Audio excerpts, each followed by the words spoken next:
Okay, let's dive into AI and software development. I mean, you can't escape it, right? The headlines are all over the place, swinging from these wild promises of a perfect utopia to, doomsday scenarios. But what's actually happening behind all that noise? Well, in this explainer, we're going to cut through all of that and get to what's really going on. So you've totally seen this, right? It's like two opposite ends of a spectrum. You've got the hype, which is all AI is going to automate everything, we'll never have to work again. And then you've got the fear, which is, oh no, the robots are coming for our jobs. It's this constant back and forth that just dominates the whole conversation. But here's the thing. The truth, as it usually is somewhere in the middle. It's not in those crazy extremes. The real story is way more nuanced, it's more structured, and honestly, it's a lot more interesting. So let's go dig in and find out what that is. All right, so to really understand where we're going, we first got to look back at where we came from. Let's rewind the clock a bit, back to the days before AI was really a big deal in this space. For years and years, building software was all about people. I mean, completely. The only limit to how fast things got done was, well, how fast we could think and how fast we could type. You could throw more people at a problem, sure, but that only worked up to a point.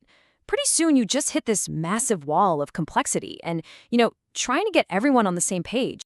Yeah, that old workflow was completely built around the human brain. It was a three-step dance, really. First, you had to really understand the product, inside and out. Then you had to think up a solution, all in your head. And finally, you had to manually, piece by piece, build that thing. Every single part of that process, powered by a person. Okay, so that was then. Now let's fast forward to today, to what we're calling the human-guided present. Things have definitely changed, but maybe not in the way the headlines would have you believe. This is really the big difference right now. AI has basically put the execution part of the job on steroids. All that boring, repetitive stuff, it gets done at an incredible speed now. But, and this is so important, it hasn't replaced the human side of things, that deep, intuitive understanding.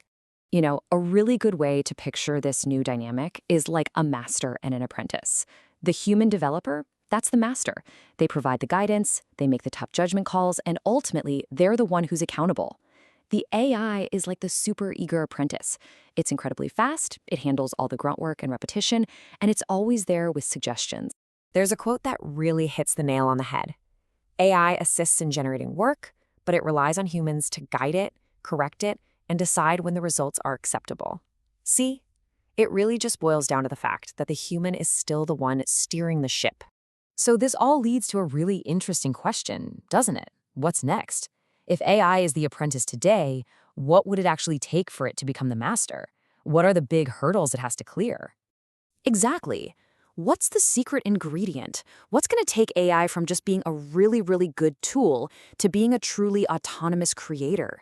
Because it's about way more than just writing code faster. Well, it really comes down to two huge requirements. The first is something called deep knowledge transfer. And the second one, which is just as important, is all about earning human trust. So what do we mean by deep knowledge transfer? Think of it this way. It's not enough for the AI to know how to write the code. It needs to understand the why. It has to absorb the entire product's history, its real purpose, and all that invisible context that an experienced human developer just gets instinctively. And that second piece, trust, is absolutely critical. See, autonomy isn't just a technical problem to solve, it's a human one. Before we ever let an AI take full control, we'd have to trust its judgment completely. And that means it would have to prove over and over again that it's consistent, that its reasoning is transparent, and that it gets things right. We're not just going to hand over the keys without that. All right, let's put all these pieces together.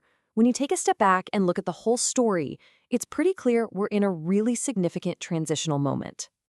So we've seen the evolution, right? We've gone from a past that was completely human-led to a present that's human-guided.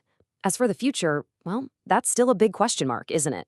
It all depends on if and when AI can truly master that deep knowledge and earn our complete trust. So what's the big takeaway here? It's that we're in this fascinating transitional phase. Productivity is absolutely exploding, no one's denying that. But, and this is the key, it's not happening in a vacuum. That productivity is still very much tied to a human being providing the guidance, the judgment, and the real understanding. And that kind of leaves us with one last big question to chew on. As this AI apprentice gets better and better, smarter and more capable, what is it about the human master that's truly irreplaceable? What's our secret sauce? It really makes you think about what our value will be in this new world. Definitely something to keep in mind.